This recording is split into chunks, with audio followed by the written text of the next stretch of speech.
Understanding builders' risk exposure. In the next few slides, we're going to illustrate and go over some of the lawsuit history in regards to the plumbing piping systems available to builders today. Lawsuit history. In the 1990s, as the polybutylene issues came to a head, there were two massive class action lawsuits that resulted in nearly $2 billion in settlements. Fortunately for the construction industry at the time, the lawyers only went after the manufacturer of the defective products, rather than going after the builders and contractors who selected and installed the piping systems. Since 2008, however, there has been 10 class action lawsuits related to PEX pipe and fitting failures. Many of these cases are still active and have undisclosed settlements, but there have been at least $60 million in settlements to date. Unfortunately, in many cases, builders and contractors are now being dragged along through the litigation due to their role in the selection and installation of the failed product. At least 10 contractors and 31 builders have been named in a PEX class action lawsuits, at least half of whom don't rank in among the top 200 builders in the U.S. While it's still unclear whether the builders are required to contribute to the settlement funds, being named in these lawsuits places a financial time burden on the builders and contractors to defend themselves. You know, a couple examples that we have up here is Uponor Pipe plaintiffs urged judge to approve a $21 million deal. Another example is if you own or owned a home, building, or other structure containing PEX plumbing system, you could get benefits from the class action lawsuit. Pretty scary stuff. Lawsuit history. Let's continue with metal pipes. Metal pipes have not been immune to legal action either, with several major lawsuits targeting builders over the use of metal plumbing systems. In these lawsuits, because metal pipes are rarely branded or differentiated, the builders took the entire brunt of the litigation.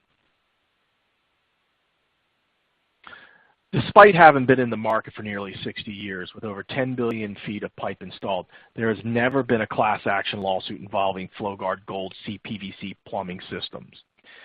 When a CPVC system fails, it is almost always related to installation errors, which we know are very controllable, preventable through training. Copper and PEX failures that lead to litigation are due to corrosion and degradation of the system components that cannot be controlled. Builders need to know that they can trust the materials going into their homes and projects. And we know that trust is something that must be earned through proven performance. Since our first installation nearly 58 years ago, more than 10 billion feet of FlowGuard Gold CPVC has been installed in American homes and businesses, as you can see in the chart to your right. Take control of your risk. What we're going to do in the next few slides is we're going to recap some of the things we talked about in the presentation. And hopefully in this recap, you can clearly see what is the most dependable, reliable, and long-term plumbing piping system available to you. In this chart, we're going to compare the history of non-metallic plumbing systems.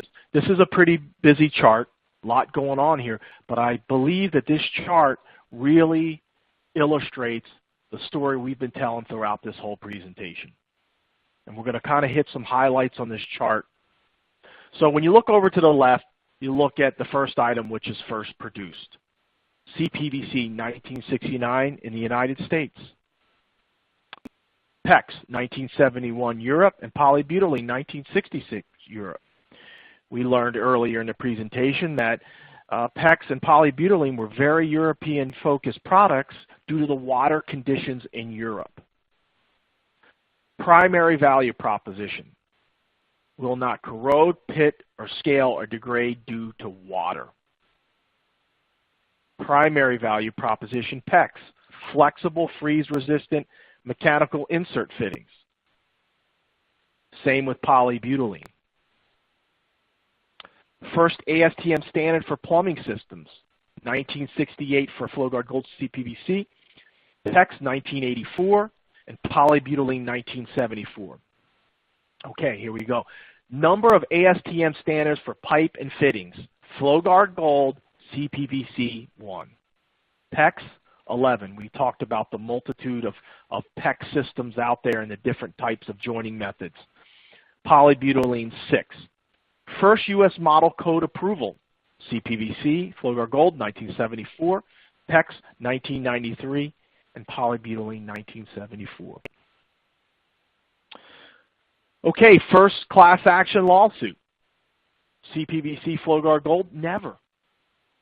PEX, 2008. And polybutylene, 1993. You know, as polybutylene started to age and break down, it pretty much PEX is pretty much following that same timeline. Let's look at primary cause of failure.